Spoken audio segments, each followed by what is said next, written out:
Hey guys, it's your girl Tara here from Blondie Yoga, and we are back for another Thursday yoga session. This week we are going to do a Warrior II workshop. So I see a lot of people do Warrior II wrong, as they look like they're in the pose without actually being in the pose, and I want you to actually feel into the pose.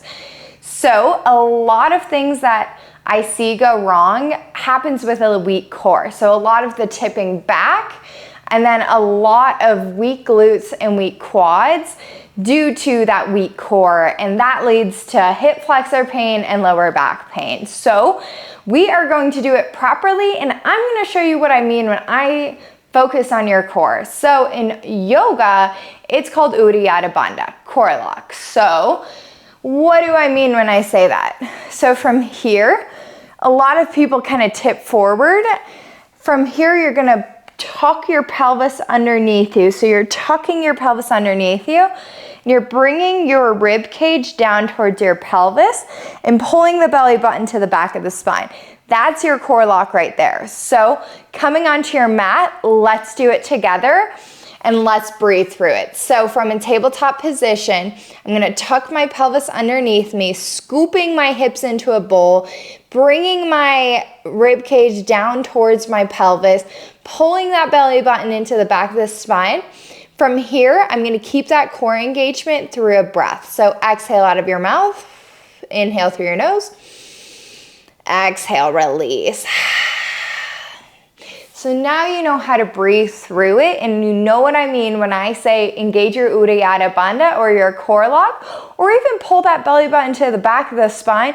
You know what I mean. So let's come into a Warrior II. So coming through our down dog position, piking our right foot up to the sky, stepping it through. Now this is your first place.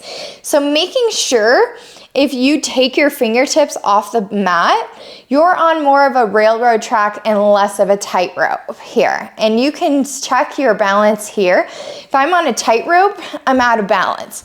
If I'm on railroad tracks, I'm balanced. So from here, you're gonna come onto your left toes, opening up that hip here.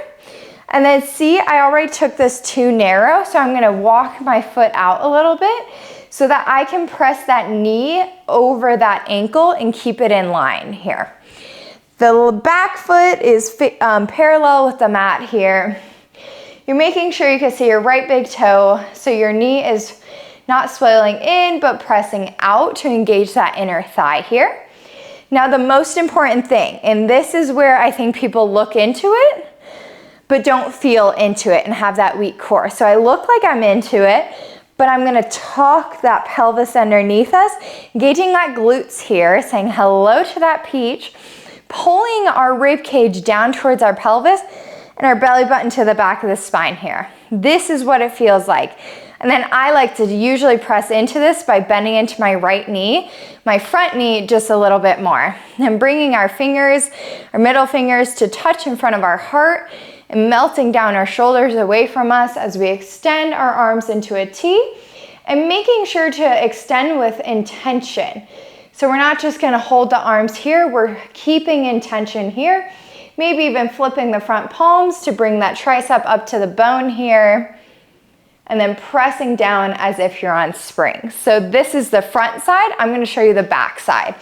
So coming through our other side into a down dog position, kicking your left foot up, and then turning our right toes parallel to the mat.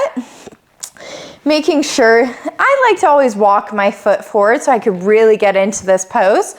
So this is what I mean from the back, is that people look like they're in the pose, but they've lost all core engagement right there. And they're really dipping into their lower back here. So making sure our alignment is right. You can see your left big toe, your knees in line with your ankle here.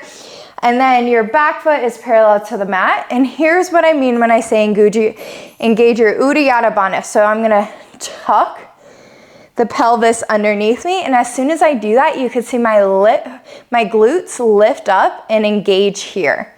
So engaging here, I have my core engaged, bringing my middle fingers to touch in front of my heart, melting my shoulders down from my back, growing my arms long with intention, then bending into that left knee, Warrior II here.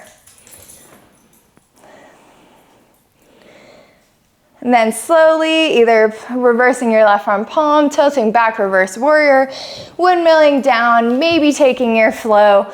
But that is how you do warrior two properly. And please, please, please use your core. Using your core will strengthen your core. And the stronger core you have, the better you can hold into these poses. So thank you guys so much for watching. I appreciate it. You know what to do, YouTube. Like, subscribe, do the dang thing. So I'll be back next